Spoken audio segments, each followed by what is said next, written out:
Assalamualaikum warahmatullahi wabarakatuh. Waalaikumsalam warahmatullahi wabarakatuh. Bismillahirrahmanirrahim. Alhamdulillahi rabbil alamin. Wassalatu wassalamu ala ashrafil mursalin wa ala alihi wa ashabihil mujahidin at-tahirin, amma ba'du. Saudara-saudara kaum muslimin rahimakumullah, sebagai kelanjutan dari pembicaraan kita tentang serial para nabi, maka pada pertemuan kali ini kita akan membicarakan riwayat tentang Nabi Sulaiman alaihi salam dan Ratu Balqis. Nabi Sulaiman adalah putra dari Nabi Daud alaihi salam, yang Nabi Daud ini merupakan keturunan yang ke-12 dari Nabi Yakub. Pada diri Nabi Sulaiman bertemu kebesaran dunia dan kebesaran akhirat. Ya, beliau seorang raja, ya, beliau seorang rasul, ya, beliau seorang pemimpin agama, ya, juga beliau adalah seorang pemimpin negara. Alangkah idealnya memang jikalau ulama menjadi umara, atau jikalau umara adalah seorang ulama. Dengan posisinya sebagai ulama, maka nilai kepemimpinannya terpelihara dari segala macam bentuk penyelewengan. Dan dengan kedudukannya sebagai umara, dia akan lebih efektif memberikan komando kepada rakyatnya untuk hidup melaksanakan perintah-perintah Allah. Tetapi oleh karena orang yang sekaligus jadi ulama dan umara termasuk jenis makhluk langka, maka agama hanya akan memberikan pesan agar yang bernama ulama dan umara saling bekerja sama untuk kemaslahatan dan kemanfaatan rakyat. Ulama adalah ulama, umara adalah umara. Jikalau keduanya bisa berjalan dan berdampingan dengan baik, rakyat akan jadi nikmat. Tapi kalau keduanya centang perenang, tentu rakyat akan jadi kiamat adanya. Ma'asyiral muslimin rahimakumullah. Mengapa figur Nabi Sulaiman adalah figur yang bertumpu kebesaran dunia dan akhirat?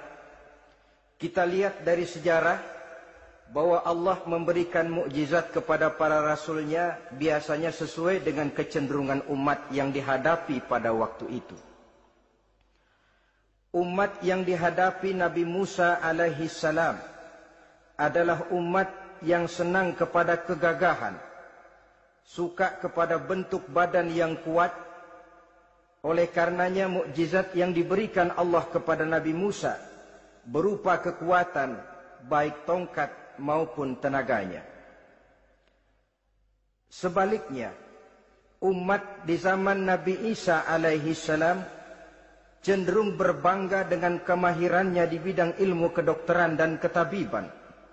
Maka mukjizat yang diberikan Allah kepada Nabi Isa adalah mukjizat yang bisa mengatasi semua itu, sehingga Nabi Isa dengan izin Allah bisa menyembuhkan orang yang kena penyakit kusta, belang, bahkan sampai bisa menghidupkan orang mati dengan izin Allah.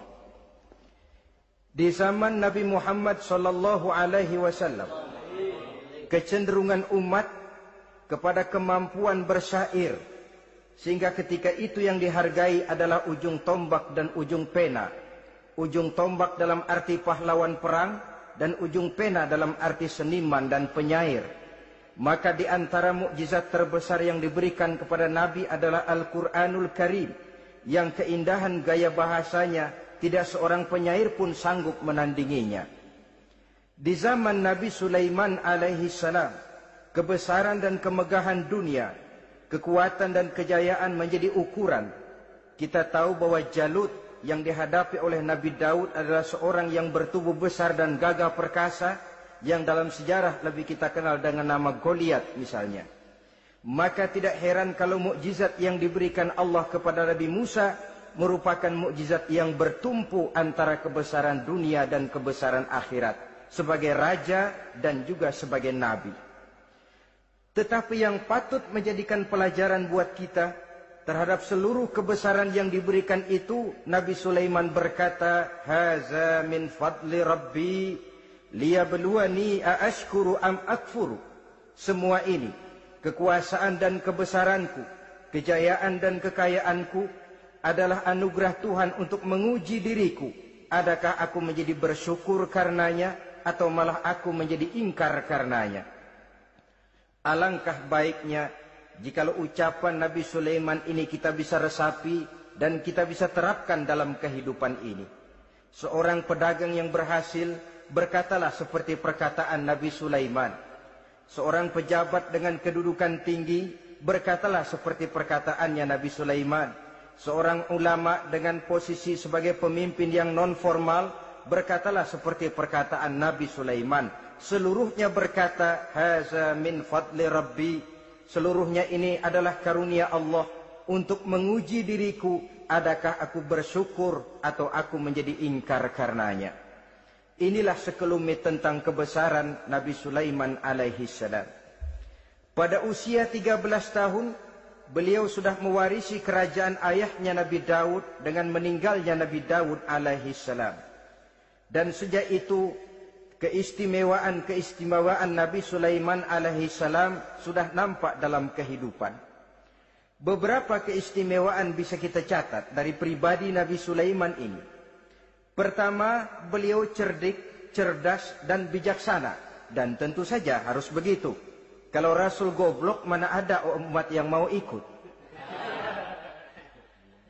Tetapi kecerdikan dan kecerdasan serta sifat bijaksana ini nampak dari beberapa kisah yang pernah dihadapinya. Pertama, di saat beliau berumur 11 tahun, ketika itu yang menjadi raja adalah ayahnya Nabi Daud, datang mengadu seorang petani bahwa sawah ladangnya, tanaman-tanaman yang ditanamnya habis dimakan oleh binatang ternak dari tetangga di sebelahnya. Maka ia mengajukan usul agar binatang ternak yang memakan tanam-tanamannya itu diberikan saja kepadanya. Nabi Daud meluluskan permintaan petani ini, tapi Nabi Sulaiman berkata, "Ayah, maafkan saya. Kalau boleh saya mengajukan usul, jangan seluruh binatang ternak gembala itu diberikan kepada petani. Akan lebih baik kalau binatang ternak yang memakan tanam-tanamannya itu diberikan kepada si petani selama 1 tahun. Apabila ia berkembang biak, beranak, hasil susunya seluruhnya selama 1 tahun itu boleh dimanfaatkan oleh petani tadi. Dengan demikian saya rasakan ini merupakan satu yang lebih adil ketimbang yang tadi itu." Keputusan Nabi Sulaiman ini diterima baik oleh ayahnya, oleh si petani dan oleh si gembala tadi. Pada usia 11 tahun, ia sudah menunjukkan kecerdikan, kecerdasan, dan sifat yang bijaksana. Contoh yang kedua, ada 2 orang ibu yang pada saat akan bekerja di ladang, masing-masing meletakkan bayinya di satu tempat, lalu keduanya pun asyik pergi bekerja. Sedang kedua ibu itu bekerja dengan asyiknya, datanglah seekor serigala menerkam salah seorang anak bayi tadi, dan kemudian dibawanya. Tinggallah anak bayi seorang. Ketika kedua ibu tadi kembali ke tempat dia meletakkan anaknya, maka keduanya lalu berebut anak yang satu itu. Jadi kasus berebut bayi rupanya memang sudah ada dari dulunya. Yang satu berkata itu anaknya, yang lain mengakui itu pun juga anaknya. Akhirnya keduanya mengadu kepada Nabi Sulaiman. Masing-masing ngotot, tidak ada yang mau mengalah. Akhirnya kata Nabi Sulaiman, "Kalau kamu berdua tidak ada yang mau mengalah, sudahlah begini saja. Berikan bayi itu kepada saya, akan saya belah 2 supaya adil. Masing-masing kamu bawa sarang sepotong." Ibu yang seorang berbinar matanya, kelihatannya gembira dengan keputusan itu. "Saya setuju Nabi Sulaiman, ini keputusan yang sangat adil. Betul, belah 2 saja bayi itu." Tapi ibu yang seorang malah berurai air matanya, membasahi pipinya. Ya Sulaiman, daripada Tuhan belah dua anak itu, biarlah berikan saja kepada ibu yang mengaku tadi itu. Tidak sampai hati saya melihat anak yang begini ini harus menjadi korban. Biarlah dia diasuh oleh ibu yang mengakuinya tadi, asal dia tetap hidup. Nabi Sulaiman tersenyum, lalu berkata kepada ibu yang berurai air mata tadi, ambillah anak ini bu, karena ia memang benar anak ibu. Sebab sekejam-kejamnya hati seorang ibu tidak akan sampai melihat anaknya dibelah dua. Adapun engkau ibu yang gembira, engkau sesungguhnya ibu yang kurang ajar. Cuma sekedar ngaku-ngaku, buktinya anak mau dibelah dua, kamu setuju. Ibu macam apa kamu anak dibelah dua setuju? Akhirnya ibu yang satu itu menerima hukuman yang setimpal karena mengakui sesuatu yang bukan haknya. Di sini kita lihat kebijaksanaan yang dimiliki oleh Nabi Sulaiman alaihi salam. Bukti yang ketiga, pada waktu beliau mengadakan jihad fi sabilillah, beliau mengadakan mobilisasi dana. Tidak cuma manusia, binatang seluruhnya ikut memberikan sumbangan. Ketika datang gajah, gajah nyumbang kerbau. Datang kerbau, kerbau nyumbang kambing. Datang kambing, kambing nyumbang ayam. Datang ayam nyumbang burung. Datang burung nyumbang balang. Datang balang nyumbang semut. Gajah yang nyumbang kerbau ngelihat balang nyumbang semut ketawa. Hei semut, balang, Nabi Sulaiman kamu berikan semut untuk apa kayak gitu kecilnya? Lihatin dong saya nyumbang kebo, kata gajah. Nabi Sulaiman tersenyum seraya bersabda, al-hadiyatu biqadril muhdi. Pemberian itu memang sesuai dengan kemampuan orang yang memberi. Kalau gajah nyumbang kerbau, itu wajar saja. Gajah besar, sumbangannya pun besar. Sebaliknya kalau balang nyumbang semut, itu juga memang pantas. Balang kecil, sumbangannya pun kecil. Yang tidak wajar kalau ada balang mau nyumbang kerbau, ada gajah nyumbang semut. Di sini kelihatan watak yang bijaksana dari Nabi Sulaiman alaihi salam. Ini merupakan ciri keistimewaannya. Setiap rasul dibekali dengan sifat ini yang namanya sifat fatonah. Cerdik, cerdas, dan bijaksana. Yang ini memang merupakan mukjizat. Kecerdasan seorang rasul tidak merupakan hasil sekolahan. Tapi merupakan bimbingan wahyu semata-mata, dan ini yang tidak bisa ditandingi oleh manusia. Jadi jangan lalu ngambil dalih Rasul aja nggak sekolah pinter, lalu ikut nggak sekolah, ya goblok terus. Itu khususiat kok. Sifat yang namanya fatona itu merupakan bimbingan daripada wahyu. Adapun manusia, jikalau dia mau cerdik, jikalau dia mau cerdas, jikalau dia mau bijaksana, dia harus belajar.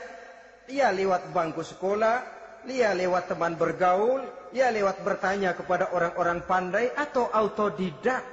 Dengan hidup banyak membaca dari kehidupan ini. Dengan demikian nilai kecerdikan, kecerdasan dan kebijaksanaannya akan bisa meningkat adanya. Ini keistimewaan pertama. Keistimewaan yang kedua, Nabi Sulaiman diberikan kekuasaan oleh Allah sehingga bisa menguasai angin, jin, bahkan juga mengerti segala macam bahasa binatang. Menguasai angin, beliau bisa menundukkan angin ribut dan memerintahkannya angin itu. Dalam surah Al-Anbiya ayat 81 kita temukan, wali Sulaiman ar-riha asifatan tajri bi amrihi ilal ardil lati barakna fiha. Dan bagi Sulaiman, ia mampu menundukkan angin ribut yang bertiup menurut perintahnya ke permukaan bumi yang kami berkahi di dalamnya. Menguasai angin, barangkali istilah sekarangnya, memahami betul meteorologi. Itu sebabnya mukjizat hanya diberikan kepada Rasul. Orang yang jiwanya sudah stabil. Coba kalau potongan kita diberikan keistimewaan bisa ngatur angin, Saban Sari main angin. Nggak boleh ada orang kita keselin. Kesel sama orang, undang angin, hantam saja. Maka mukjizat semacam ini hanya diberikan kepada orang yang jiwanya sudah stabil. Ada satu cerita, namanya juga cerita, tapi kebenarannya mendekati. Seorang wali di tanah Jawa, sholat Jumat di Masjidil Haram di Mekah itu.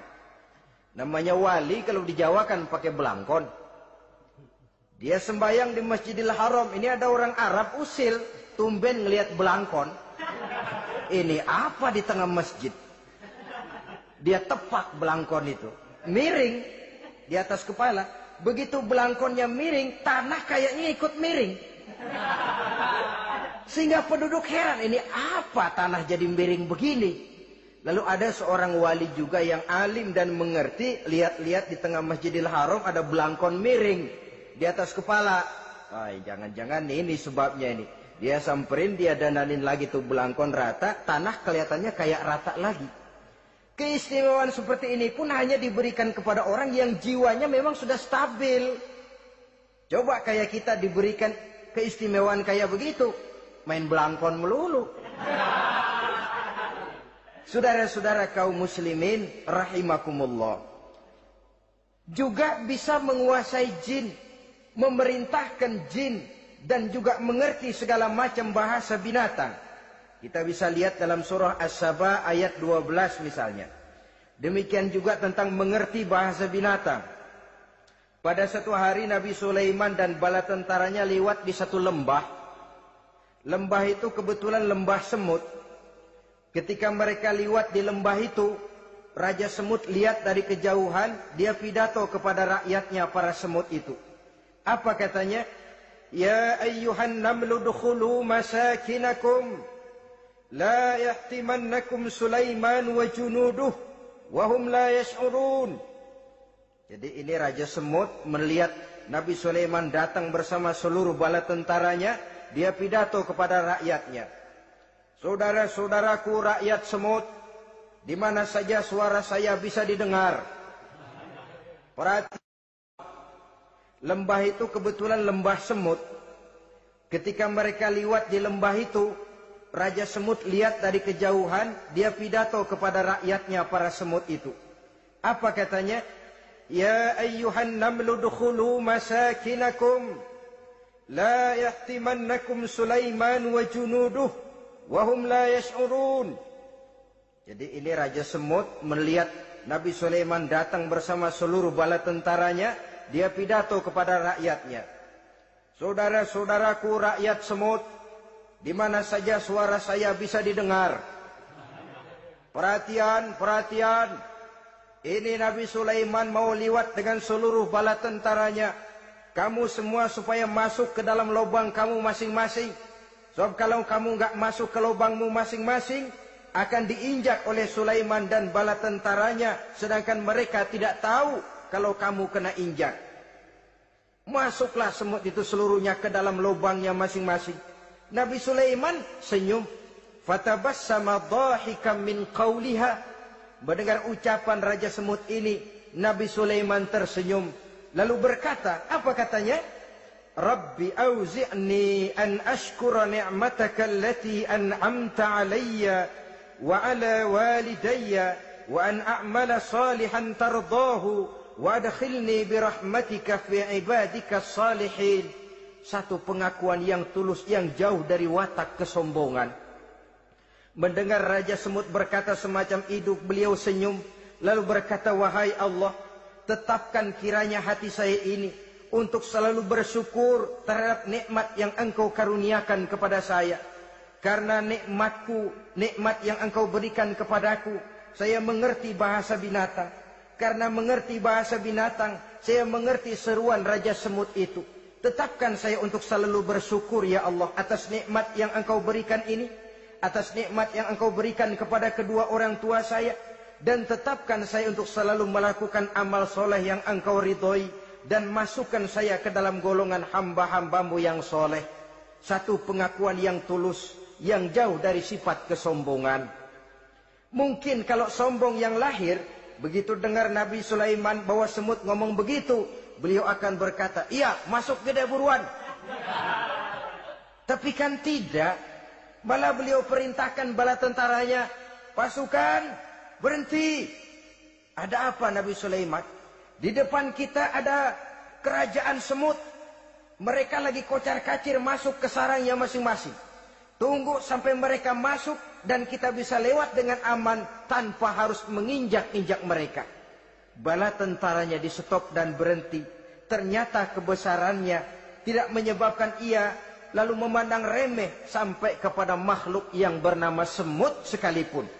Masih tetap dihargainya sebagai makhluk dari Allah Subhanahu wa ta'ala. Sesuatu yang perlu menjadi contoh kita semua. Sebab orang bilang kadang kacang sering lupa akan kulitnya. Kadang posisi kita yang tinggi menyebabkan kita lupa dari mana kita berasal. Kadang harta yang kita miliki menyebabkan kita lengah dari mana kita datang. Akhirnya yang timbul adalah sifat sombong dan angkuh. Ibarat kata orang, kacang lupa dengan lanjarannya. Ma'asyiral muslimin rahimakumullah. Ini kebesaran dan keistimewaan yang diberikan Allah kepada Nabi Sulaiman alaihi salam. Apa yang perlu kita jadikan tamsil dan ibarat dari kebesaran ini? Saudara-saudara kaum muslimin rahimakumullah. Keadilan sebagai umara yang berpadu dengan kebijaksanaan sebagai ulama. Satu hari seorang sahabat bertanya kepada Rasulullah sallallahu alaihi wasallam, "Ya Rasul, kalau pada satu saat ajal merenggut Tuhan berlalu meninggalkan kami sekalian, kita berpisah untuk selamanya ya Rasul. Dalam kondisi semacam itu, azahrul ardi khairul lana ambatniha. Mana yang lebih baik ya Rasul buat kami kalau sudah ditinggalkan oleh Tuhan? Permukaan bumi atau perut bumi yang lebih baik?" Ini pertanyaan dengan bahasa kinayah. Permukaan bumi maksudnya hidup. Perut bumi maksudnya mati. Orang kalau sudah masuk ke perut bumi kan habis. "Ya Rasul, kalau engkau sudah tidak ada meninggalkan kami semua, mana yang lebih baik buat kami, hidup atau mati?" Bukan main pertanyaan ini. Di satu sisi menggambarkan cintanya sahabat kepada Nabi.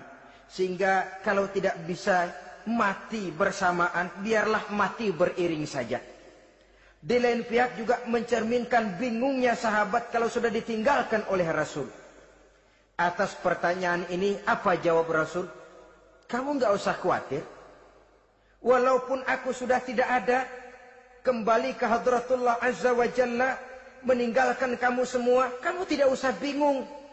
Dengan syarat, idza kana umaraukum khiyarukum wa amrukum syura bainakum wa aghniyaukum askhiyaukum fa zahrul ardi khairul lakum min batniha." Kalau saja para umara, kalau saja pemimpin-pemimpin kamu adalah orang-orang yang terbaik di antara kamu, dan seluruh persoalan yang kamu hadapi dapat kamu musyawarahkan dengan baik, lalu orang-orang kaya di antaramu adalah orang-orang yang dermawan, ketika itu walaupun aku sudah tidak ada, hidup lebih baik daripada mati. Permukaan bumi lebih baik daripada perut bumi. Dengan catatan tiga tadi. Pemimpinmu orang yang terbaik di antara kamu.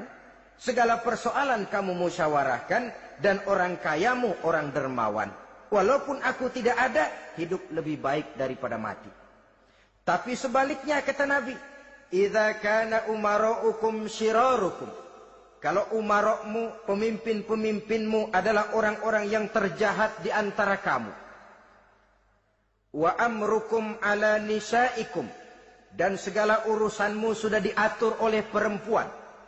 Walaupun dia tidak naik di bidang eksekutif, tidak memegang kekuasaan, tapi kekuasaan bayangannya jauh lebih menentukan daripada kekuasaan yang sesungguhnya. Kalau perempuan sudah ikut campur mengaturmu, kemudian wa askhiyaukum bukhalaukum. Orang-orang kaya di antaramu adalah orang-orang yang bakhil bin pelit alias kikir. Maka ketika itu kata Nabi, fabatnul ardi khairul lakum min zahriha. Perut bumi lebih baik daripada permukaan bumi. Apa yang bisa diharapkan dari pemimpin yang zalim? perempuan yang sok kuasa, dan orang-orang kaya yang bakhil dan pelit. Dalam kondisi semacam itu, bertemulah kita dengan yang bernama kiamat. Dan kalau sudah kiamat macam itu, kata Nabi, perut bumi lebih baik daripada permukaan bumi. Maka yang kita perlukan sekarang adalah kerjasama antara ulama dengan umara. Ulama bukan umara, umara pun bukan ulama. Harus saling kerjasama dan jangan saling memperalat. Kerjasama menurut bidangnya masing-masing menjadi yang terbaik di bidangnya. Jangan sudah jadi kiai karena ingin berpartisipasi aktif lalu pindah jadi pemborong jembatan. Tidak sadar akan profesinya. Dan orang lalu tidak bisa berkata, apaan kiai mubalik bisanya cuma ngomong saja. Sekarang kan zaman pembangunan perlu karya nyata. Mana ada ustadz kiai mubalik bikin irigasi. Cuma pidato saja. Apa kemiskinan bisa diatasi dengan pidato? Ini juga orang tidak ngerti urusan. Wong Nabi saja ngajarin kok. Iza wusidal amru ila ghairi ahlihi fantaziris sa'ah. Yang kemudian diterjemahkan dalam manajemen modern, the right man on the right job. Bahwa persoalan harus diserahkan kepada orang yang memang ahlinya. Lah kalau kiai ngurus irigasi, apa nanti lurah mau ngajar fikih? Camatnya ngajar tafsir. Kacau jadinya. Makin ruwet jalur birokrasi, makin banyak orang meninggalkan profesi dan malah melaksanakan sesuatu yang bukan profesinya. Untuk memberesi keruwetan birokrasi termasuk diantaranya menanamkan kesadaran profesi yang menimbulkan kebanggaan dan kebanggaan yang membuahkan tanggung jawab terhadap profesi itu. Sebab orang kalau sudah bekerja menurut profesinya, walaupun tidak kaya tapi hidupnya tenang. Kenapa? Karena panggilan jiwanya. Seorang kiai yang diajak ngobek, walaupun objeknya gol puluhan juta, kaya belum tentu tenang, karena saya yakin bukan ke sana panggilan jiwanya. Ma'asyiral muslimin rahimakumullah. Itulah sebabnya kerjasama ulama membangun lingkungannya, ulama membangun manusianya, umara membangun lingkungannya, sehingga terciptalah wujud daripada pembangunan manusia seutuhnya, ya zahirnya, ya batinnya. Seluruh kita berpartisipasi, hanya bidangnya saja yang berbeda-beda. Jangan yang satu merasa lebih berjasa dari yang lain. Jangan yang satu merasa lebih penting dari yang lain. Seluruh kita penting, seluruh kita berjasa, cuma bidang kita saja yang berbeda-beda. Inilah bahasa Quran, kullun ya'mal ala syakilatih. Setiap orang bekerja menurut profesinya masing-masing. Ma'asyiral muslimin rahimakumullah. Kita kembali kepada riwayat Nabi Sulaiman alaihi salam. Satu hari ketika beliau sedang menginspeksi pasukan, berkumpullah pasukan beliau itu, ya tentara yang manusianya, ya pasukan jinnya, ya seluruh binatang-binatangnya berbaris. Beliau selaku inspektur upacara mengadakan inspeksi pasukan. Dari sekian pasukan-pasukan yang diperiksanya pada waktu itu, Nabi Sulaiman melihat tidak terdapat burung hudhud. Beliau bertanya-tanya, "Ma liya aral hudhuda am kana minal ghaibin?" Kemana burung hudhud? Orang lain pada kumpul, dia sendiri tidak ada. Awas kalau dia datang. Kalau dia tidak bisa memberikan alasan yang tepat kemana dia, akan saya berikan sanksi dan hukuman. Ini namanya pemimpin yang bertanggung jawab toh. Seorang pun dari yang dipimpinnya tidak ada, menjadi pertanyaan. Tidak lama kemudian datang burung hudhud. Begitu datang lalu memberikan laporan kepada Nabi Sulaiman.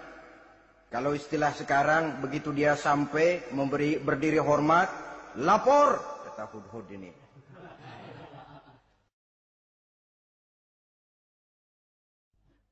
Bagaimana Hudhud? Maaf Tuan Raja, saya terlambat. Iya, kenapa terlambat? Patroli Tuan Raja. Kemana saja kamu patroli? Keliling. Lalu apa hasilnya? Inni wajadtu imra'atan tamlikuhum wa utiyat min kulli syai'in wa laha 'arsyun 'azim. Saya baru patroli ke satu negara yang bernama Sabah, Tuan Raja. Sabah, saudara tahu Sabah? Di mana itu? Dekat ibu kota Yaman sekarang. Di sana Tuan Raja, kata Hudhud ini, wajadtu imra'atan tamlikuhum. Yang jadi raja perempuan. Kalau Tuan raja besar, Tuan orang laki. Ayah Tuan raja besar, Nabi Daud, laki. Ini mah model Tuan Raja. Orangnya rajanya raja besar tapi perempuan. Tumben saya ngelihat ada raja perempuan. Kerajaannya begitu besar. Begitu. Iya. Lalu dia jadi raja bagaimana? Dia mewarisi kerajaan ayahnya Sri Baginda Raja Sarahil. Ketika ayahnya wafat, dia naik. Walaha arsun azim. Singgasananya besar, bagus, antik Tuan Raja. Terus bagaimana lagi? Wajadtuha wa qaumaha yasjuduna lisyamsi min dunillah. Yang jadi pikiran saya Tuan Raja, dengan kekuasaan yang besar, mereka itu seluruhnya, seluruh bala tentaranya dan kaumnya, yasjuduna lisyamsi. Mereka menyembah matahari, bukan menyembah Allah. Mendengar ini Nabi Sulaiman tergerak hatinya. Waktu mendengar rajanya perempuan, kekuasaannya besar, belum tergerak. Tapi ketika sampai kepada yasjuduna lisyamsi, mereka sujud kepada matahari, di situ pribadi seorang rasulnya tergerak. Siapa nama ratu itu? Namanya Ratu Balkis Tuan Raja. Begini Hudhud, laporan kamu saya terima. Alasan kamu datang terlambat bisa dipertanggungjawabkan. Kamu tidak kena hukuman. Cuma begini saja Hudhud, karena kamu yang laporan, kamu yang tahu lokasi negaranya, kamu yang harus melaksanakan tugas ini. Apa Tuan Raja? Izhab bi kitabi hadza fa'alqih ilaihim. Kamu berangkat lagi ke negeri Sabah, bawa surat saya, berikan kepada mereka. Thumma tawalla anhum. Kemudian kamu berpaling dari mereka, tapi jangan pulang. Fanzur madza yarji'un. Lihat apa reaksi mereka setelah menerima surat ini. Baik Tuan Raja, baik. Nabi Sulaiman menulis sepucuk surat kepada Ratu Balkis. Dan surat itu dibawa oleh burung Hudhud tadi. Terbanglah si burung Hudhud ini ke negeri Sabah. Masuk ke istana Ratu Balkis. Dan surat itu jatuh di kamar Ratu Balkis. Diambil surat tadi, kemudian dibaca. Apa isi suratnya? Innahu min Sulaiman. Wa innahu bismillahirrahmanirrahim. Alla ta'lu alayya. Wa'tuni muslimin. Surat ini dari Sulaiman. Bismillahirrahmanirrahim. Jangan kamu merasa lebih tinggi dari aku. Datanglah kepadaku dan masuk ke dalam agama Islam. Suratnya singkat, padat, ultimatum. Jadi enggak pakai bahasa kembang, enggak pakai bahasa basi, langsung kepada isi. Surat ini dari Sulaiman. Bismillahirrahmanirrahim. Jangan kamu merasa lebih tinggi dari aku.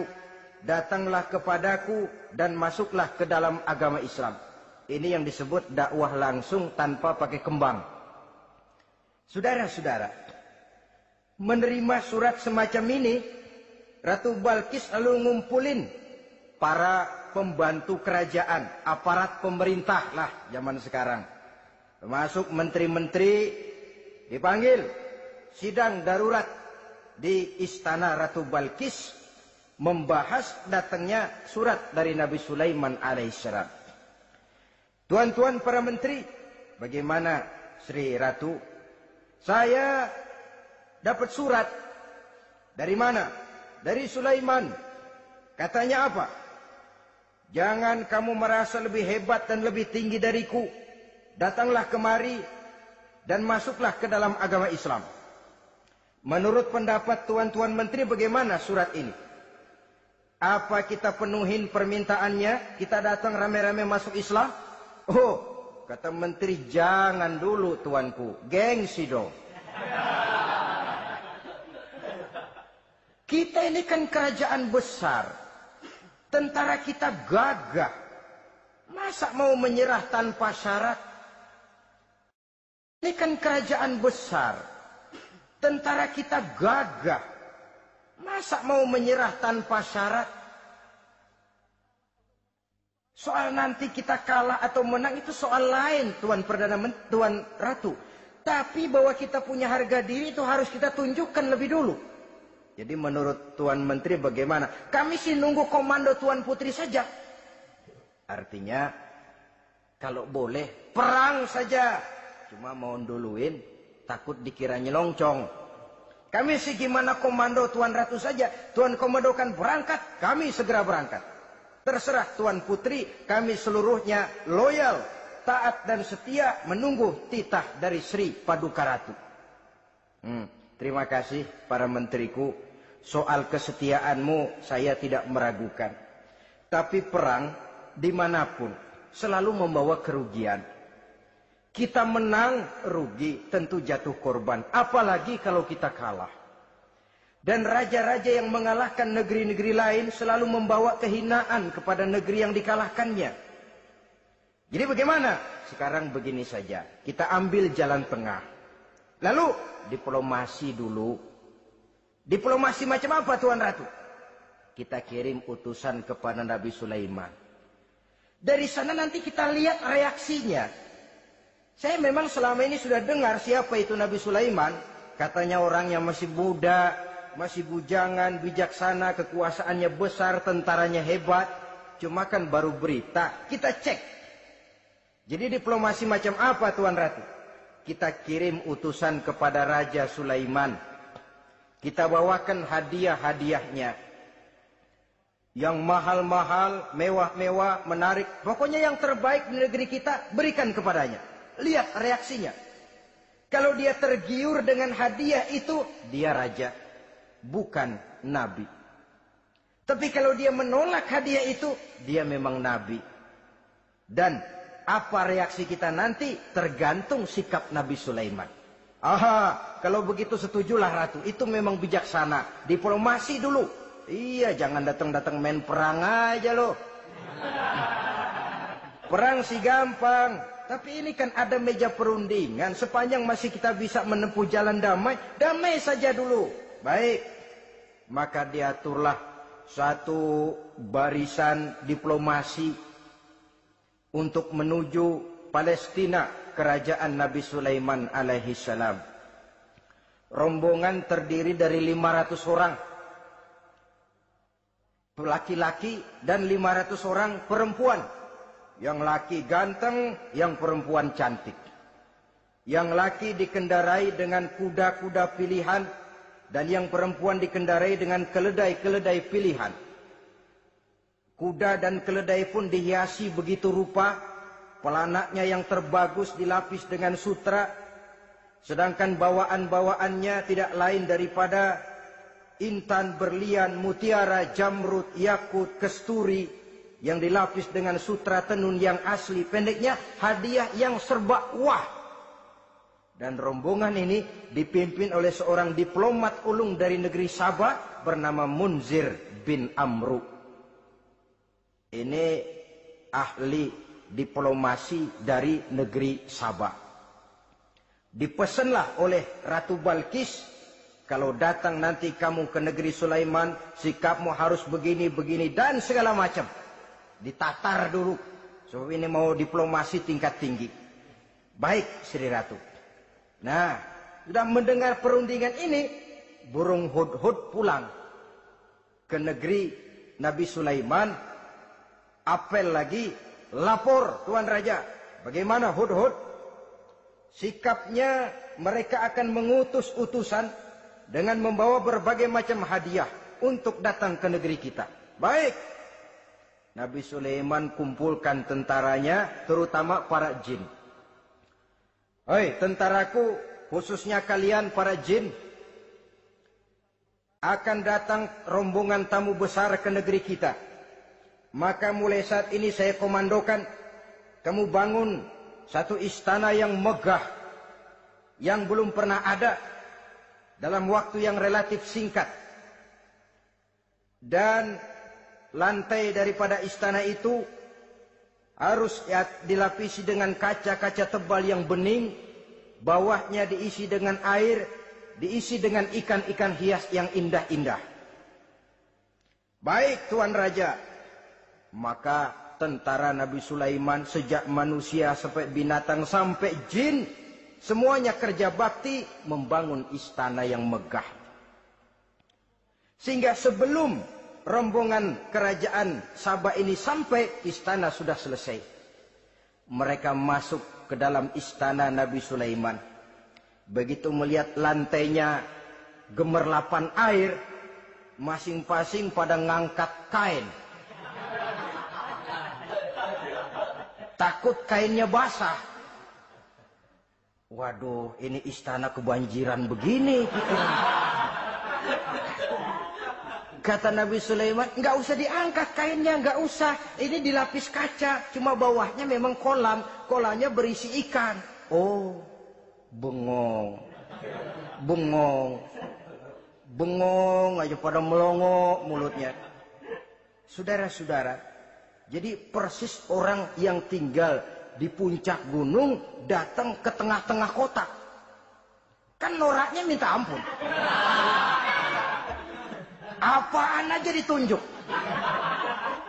Apaan aja dilihat, apaan aja ditunjuk. Ini ya, itu ya, wah. Wah, sudah semuanya serba wah. Jadi kalau istilah tingkat diplomasinya, mereka sudah kalah mental. Dan itu sudah kemenangan pertama dari Nabi Sulaiman. Sudah shock. Mereka merasa negeri Sabah kaya, luar biasa, hebat. Begitu datang ke negeri Sulaiman, mereka jadi orang norak kayaknya. Sudah kumpul, nah selamat datang tuan-tuan ke negeri kami. Ada pesan apa? Majulah Munzir bin Amru. Tuan Sulaiman, bagaimana? Kami diutus oleh Sri Baginda Ratu Balkis untuk menyampaikan hadiah-hadiah yang kami bawa ini. Intan, berlian, yakut, jamrud, kesturi, dan barang-barang mahal lainnya. Mudah-mudahan Tuhan bisa menerima dengan senang hati. Nabi Sulaiman tersenyum. Lalu beliau berkata, Atumiddunani bimalin, fama atani Allahu khairun mimma atakum. Kamu mau memberikan saya seluruh hadiah-hadiah permata intan ini? Padahal apa yang telah diberikan Allah kepada saya jauh lebih baik dari apa yang telah diberikannya kepadamu.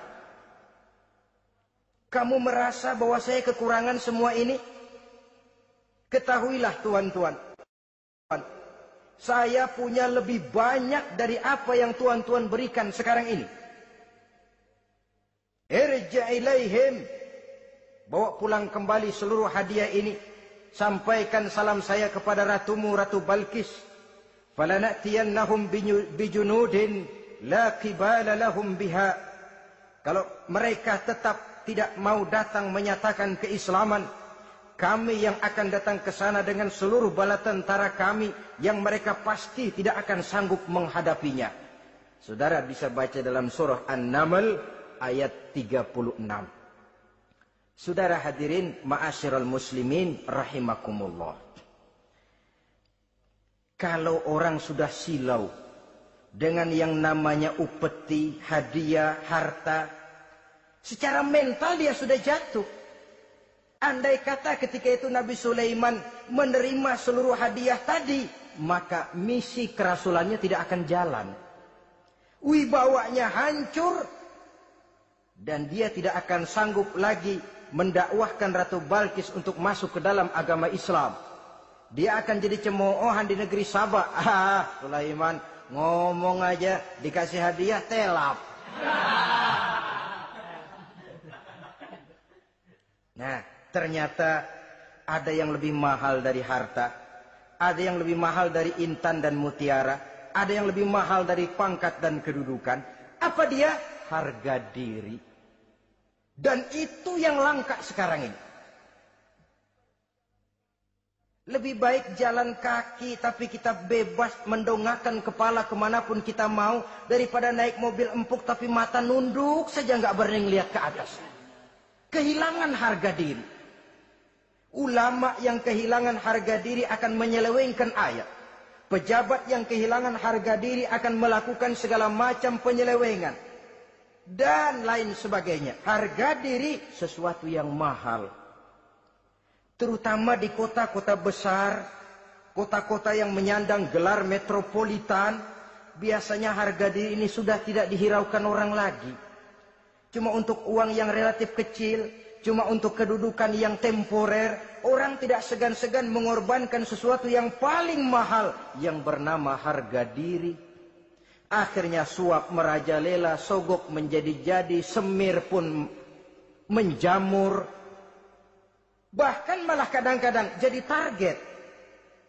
Sehingga ada pernah berita jabatan wakil gubernur katanya dikomersilkan. Siapa yang bisa memberikan sekian puluh juta dia akan naik. Ini kalau sudah begini, ya salam.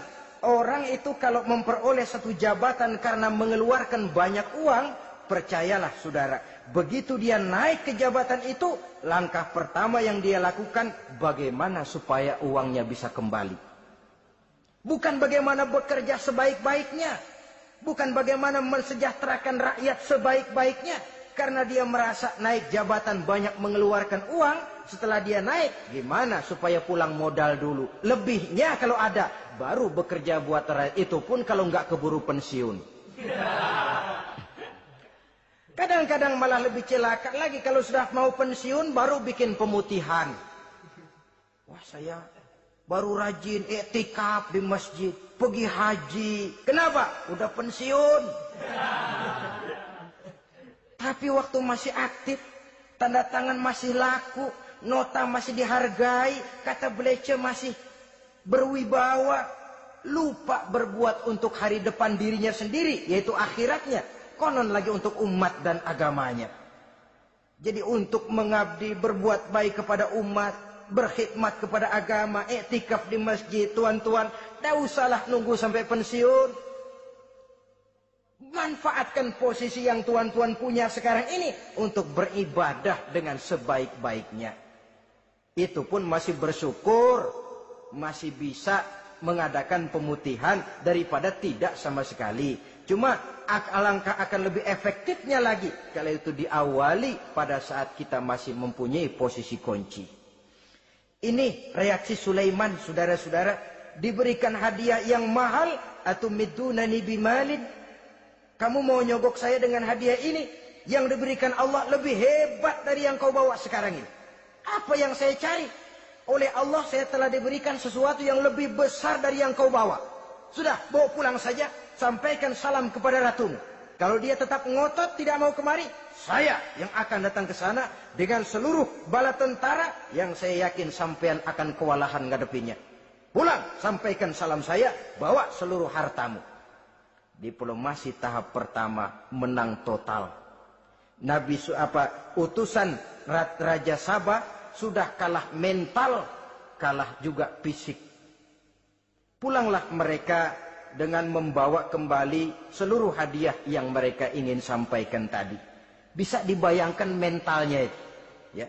Sama juga kita sudah punya niat ingin memberikan, menyogok seseorang, tahu-tahu yang mau disogok nggak nerima, pulang kayaknya muka kan belipet. Sulit ketemu orang. Jadi perasaan kita orang pada ngetawain aja. Padahal orang mah nggak tahu persoalannya. Tapi sikap mental sendiri itu. Jadi memang saudara-saudara, ini berkaitan. Walaupun yang mau nyogok banyak, kalau yang disogok nggak mau, nggak jadi. Walaupun ada yang minta disogok, kalau yang mau nyogok nggak ada, juga nggak nyetel.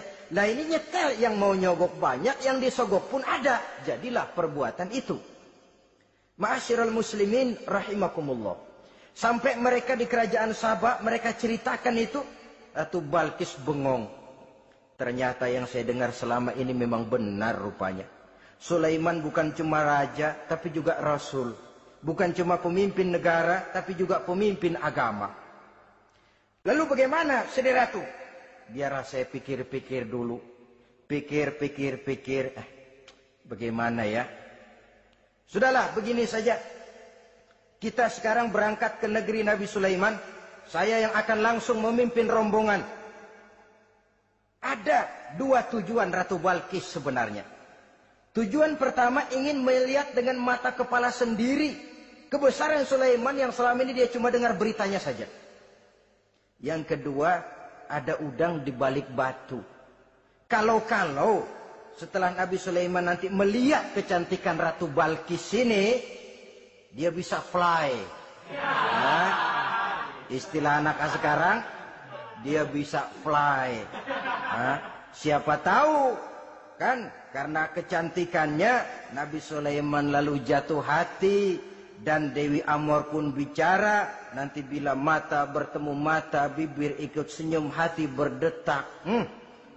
Maka terjadilah magnet-magnet saling bersentuhan, percintaan tingkat tinggi. Kan lumayan dapat suami, dapat pacar seorang raja besar. Jadi dengan harapan ini berangkatlah langsung memimpin rombongan. Ada dua tujuan Ratu Balkis sebenarnya. Tujuan pertama ingin melihat dengan mata kepala sendiri kebesaran Sulaiman yang selama ini dia cuma dengar beritanya saja. Yang kedua, ada udang di balik batu. Kalau setelah Nabi Sulaiman nanti melihat kecantikan Ratu Balkis ini, dia bisa fly. Nah, istilah anak sekarang, dia bisa fly. Nah, siapa tahu kan karena kecantikannya Nabi Sulaiman lalu jatuh hati dan Dewi Amor pun bicara, nanti bila mata bertemu mata, bibir ikut senyum, hati berdetak.